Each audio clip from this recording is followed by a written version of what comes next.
Hey guys, Miss Peterson here, and today we're going to be talking about electric fields, specifically trying to understand the various ways we represent electric fields with vectors and isolines, and really getting a good understanding of all of the equations that we use in electrostatics and the similarities and differences when we talk about the field and the force and the potential and the electrical potential energy and how those all interact.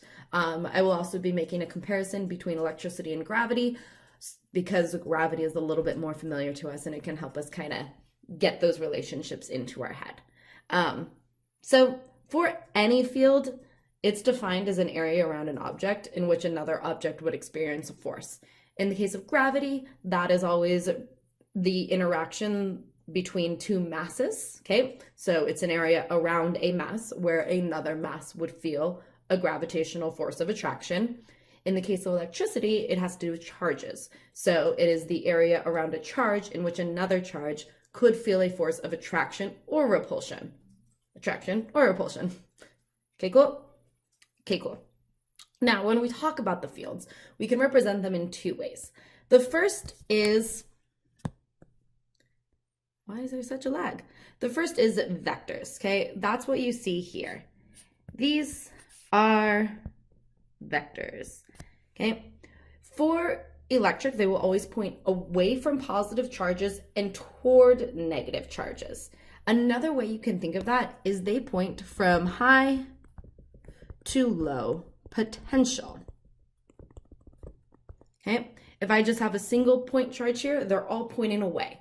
Because if I had another test charge here, say another positive charge, it would fly out due to its interaction with this charge. Okay. Now, another way that we represent electric fields is with isolines, which are lines of equal potential. So those are always going to be perpendicular to the field vectors. So if we're just looking at this single point charge here, come on, do what I want you to do. What the electric fields would look like would just be concentric circles around that charge. Oops. So anytime we had charges on those isolines, they would have a similar, they would have the same electrical potential energy per unit charge. They'd be at the same potential. So let's start, there's those isolines. Let's start to get a better handle on those terms and what those terms mean. So here I have all of our terms for electricity and for gravity. And then I also have all of the equations that we use. Note, there are a lot more equations that we use for electricity than we use for gravity. Okay, but they are all pretty similar. You can especially notice this when you look at this equation compared with this equation for the force. I will be rewriting all of these as K. Okay, K is the electric force constant, just like G is the gravitational force constant. So let's start. Okay, when we are doing these, okay, for electricity, the basic unit of matter, the basic property of matter that we're talking about here is charge. And for gravity, it is mass. And all of these come from the fact that two charges or two masses interact, okay, due to applying a force on each other. That's the electric force and the gravitational force. Now, the most common form of that, nope, I want to grab it. Let me see, how can I grab it? Is, come on, there we go. That one for electricity and that one for gravity. Okay, these are the basic equations that we use. Okay. Now, there is another form of that equation, okay? For gravity, you might have used the equation come from this one, okay, where the force of gravity equals mass times g, okay? Now, what is g? G is it's 9.8 on Earth's surface, and what it is a measure of the strength of gravity's field, okay? You can think of it as the gravity field equation, okay? We just don't always call it that. And one way you can think of it is if this is the mass of your object, this right here is g. So g, little g, is big G times m1 over r squared. That is an equation that represents the strength of gravity's field at that location, okay? 9.8 for the surface of Earth. And that is also where the electric field equation comes from. So we have the similar, equations for electric field, okay? We have E being kq over r squared, and the electric field being the force divided by the charge, which means another way you can think of that electric force is the electric field strength times q, the charge, okay? If you have more charge, you're gonna have a bigger force on you. Just like if you have more mass, there's a bigger force of gravity on you. Same for electric charge and electric field.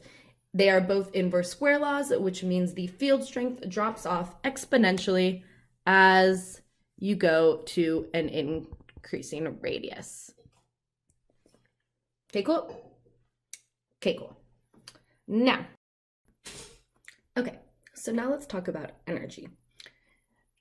Energy, by definition, is the ability to do work. And our work energy theorem says that the work that you could do equals the energy. So let's start with gravity, okay? Gravity has the ability to do work because the object could fall, okay? So if we think about the energy as being the force times the distance, the work that it could do, okay, we can see that if we sub in our force of gravity equation, so G m1 m2 over r squared. Now this distance is the distance you move in the field. So I can also write that one as an r. And that cancels out, and you end up with the equation, okay, G m1 m2 over r. Okay, they use a negative sign because negative is often used for falling down. Okay, now we can do a similar thing with electric energy. Okay, electrical energy is the ability to do work due to your position in an electric field. So the force times the distance, okay, the work done. So if I plug in the equation, okay, Q1, Q2 over r squared times r, it cancels out, and I end up with the electrical potential energy being K times those two Q's divided by R. Okay? Now, you might also remember that we had already given KQ over R squared a definition. Okay? KQ over R squared was the electric field strength. So you could represent the electrical potential energy as the electric field strength times Q times R. Okay, that looks something like another equation that we use for gravity. Remember how we normally, for gravitational potential energy, you might just use mgh. That equation shows up here. This, remember, is our G, and our M, and our R we could also represent as H. Okay, and that's where that mgh comes from. Now, Notice this equation isn't ever used in electricity, okay? We don't do it that way. Instead, we have this equation on our equation sheet. The electrical potential energy is Q, nope, come on. There we go, is Q times delta V. Now, what is that delta V? If we're looking at it just in terms here, okay, there we have the Q. So delta V must equal the electric field strength times the distance in that field. And in fact, that is one of our equations for electric field and for V. Okay, not going to give V a definition quite yet. So that also pops up there. So we need to talk about this delta V, okay? Delta V is electrical potential. Basically, it is the potential energy per coulomb at any position in an electric field, okay? It is basically the electrical potential energy, but divide out the mass, okay? And we can see that just from this equation. It is the electrical potential energy, divide out the charge, okay? If we were talking about it in terms of gravity, okay, it would be the gravitational potential energy minus out the charge. But the problem is we never use this, okay? We don't use this at all in gravity, and that's one of the things that makes it the hardest thing to understand, okay? If we were, okay, I'm going to give it a letter. Okay, I'm just going to call it GP for now because we don't use it at all. So the gravitational potential would be G times H, aka the strength of the field times the position in a field, which you can also think of as the gravitational potential energy per mass. Okay, and that's just like this equation. Okay, now there's one other way that we represent this voltage, okay, which is our last equation, KQ over R. Now, this one gets people because it's not an inverse square law like our other ones. But where does this KQ over R come from, and how does that make sense? That the potential could drop off linearly, okay, if we were doing, oh, whoa, that is not what I meant to do. Okay, there we go, okay, that the potential could drop off linearly when the electric field strength is an inverse square relationship.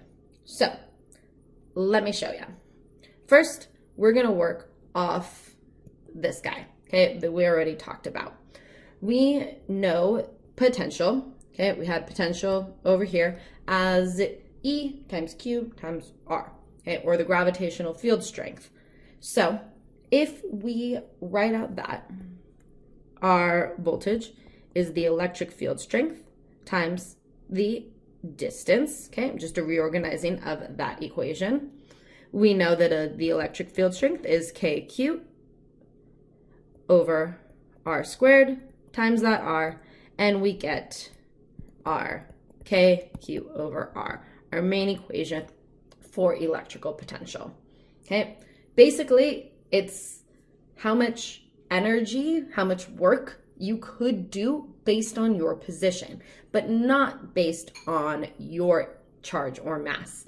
Just like in gravitational potential, if we were representing this, it would actually be like lines of equal height, okay? Equal gravitational field strength based on their height, okay? So, to review all that we got about electricity. Have I placed all my equations? Oh, nope, I forgot the MGH one. That one goes over here. Okay, there it is. So, our concepts are, we got this property, I'm just going to go over for electricity. We got this property of charge. Now, two charges exert a force on each other. So we say that one charge has a field around it, where another charge would experience that force. Okay, that field strength drops off exponentially the further away you get from that charge, because the force would drop off. Now, because you are in a field and you have the potential to move, we say you have electrical potential energy. You could move within that field.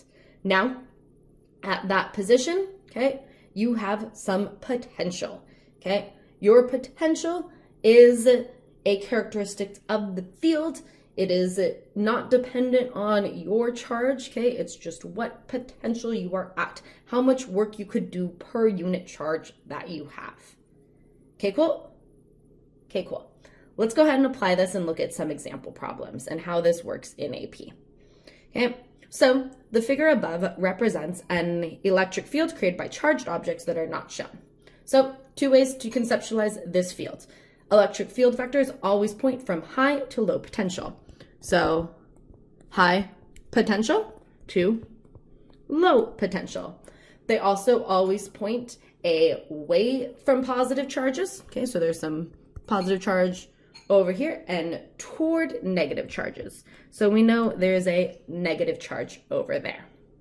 So at which location is the electric potential greater? Well, like I said, field vectors point from high potential to low potential. So they are pointing in the direction of W away from Z. So Z is at a higher potential. Another way you can think of it is Z has more work it can do, okay? It can go a farther distance. Now, if a small charge B is held inside the electric field and has a force exerted upon it, at which location would that force have a greater magnitude, okay? So, if it is held at point Z, okay, or at point W, 2 ways you can conceptualize this, okay? If we are imagining this field being created by something, here these field vectors are getting closer together, so we know that they are getting closer to that charge. So W is closer to that charge, okay? If you were looking just at the force, okay, we know that the force, you can think of that electric force as, where'd our equation go? Okay, the electric field times Q. So, with that electric field being KQ over R, okay, since as the distance away from that charge increases, the force decreases. So, because Z is farther away, it is going to have less force on it, okay? Here's another version of an electric field. This is a uniform electric field, okay? All the field vectors are pointing in that direction, which means we have a positively charged plate over here and a negatively charged plate over here, okay? If we were drawing the isolines, the lines of equal potential, they would be perpendicular to the field lines, okay? And go from high to low. Okay. So here we go. We have that represented here. I'm going to go ahead and draw back in that electric field so that we can see it. Okay, there's our electric field. I'll draw in the isolines in blue. Okay, and again, we're going from high to low potential. Okay, we got positive over here and negative over here. So points R, S, T, and U are located between the plates as shown in the figure above, with points R and T equidistant from point S. Okay, so this distance equals this distance. Okay, let VRS, okay, I'm gonna go ahead and try to conceptualize these as we go through them. VRS, okay, VST, VTU, and VRU be the magnitudes of the potential differences between the points. How do they compare? So we're talking about potential difference, or the energy per charge. R and S have the same distance to move. So they are along what we call an isoline, a line of equal potential. Their change in potential for RS will be equal to 0. That's going to be our lowest one, which, as you can see here, automatically means that A is going to be the answer. But let's go ahead and check the other ones just to make sure. The biggest change in potential would be from R to U. Okay, so that eliminates those ones. And then this one says that VRS equals VST because they're equal distance, but they're not moving the same relative to the fields. Okay, RS is moving along the electric field vectors, ST is moving along the electric field vectors and RS is moving perpendicular to it. So they would not have the same change in potential, okay? You won't be able to do work if you're moving perpendicular to that field, okay? That's not something that would naturally happen, where ST would. Okay, cool? Okay, cool. Now let's look at a free response problem that's pretty common on the AP test, okay? You might have seen this problem before. And the dots in the figure above represent two identical spheres, X and Y, that are fixed in place with their centers in the plane of the page. They are both charged, and the charge on sphere Y is positive. Okay, so Y is positive. Okay. The lines are isolines of electrical potential, also in the plane of the page, with a potential difference of 10 volts between each set. Okay, so the change in voltage is 10 volts between each of those lines. Okay, the absolute value of the potential at the outermost line is 50 volts. Okay, so we know this one out here is at 50 volts. So now, as electric field lines go, they point away from positives, okay? So away from positives. They also point from high to low potential. So if we have 50 volts there, we know then that this line is going to be 40 volts, this one's going to be 30 volts, and 20 volts, and high to low. Sorry. Okay, this line's going to be 60 volts, this line's going to be 70 volts, 80 volts, 90 volts, and 100 volts. Okay, which brings us to our other line. Okay, now if we go in here, this one's going to be 50. Okay, let me go ahead and draw in some more of those vectors going away from positive. One of the first questions, potential at point A, we already said that's going to be 60 volts. At point B, that is going to be 80 volts. So again, these lines are pointed from high to low potential. Normally we have high potentials around positive charges and low or negative potentials around negative charges. So we need to figure out if point X is going to be high or low, okay? Is it negative or is it positive? So let's start to look at these lines. So we have our 60 volt line here, okay? And then we have our 70 volt, which means at that, the electric field vectors must also be going out, okay? That is what tells us that sphere X is also positive, okay? 80 volts, 90, 100 volts, okay? Equal potential. Now, another thing asks about the magnitudes of the signs. And that one's easy. You kind of think about where the lines are. Note, they are a lot closer to X, okay? Those are a lot closer in there. If we think of it in terms of an equation, okay, we're thinking about the potential. Let me scroll up to our equations. So we're talking about KQ over R, our potential, okay? So voltage is KQ over R. So if we have a smaller distance between those charges, that means we're at a higher potential, or yeah, okay? Which means we must have a higher charge, okay? The charge on X is gonna be a lot greater than the charge on Y, okay? And we can tell that just because that 100 volt line is super close to it, and those other lines are closer to it too. So if you think of it, a common analogy for these is topographical maps, okay? you probably are unlikely to have seen a topographical map, but it's shown in a lot of video games, so hopefully you've seen one before. Okay, when those lines are closer together, okay, they get more. It's a steeper thing. Okay, you have a higher hill, you have more charge. Okay. Let's see.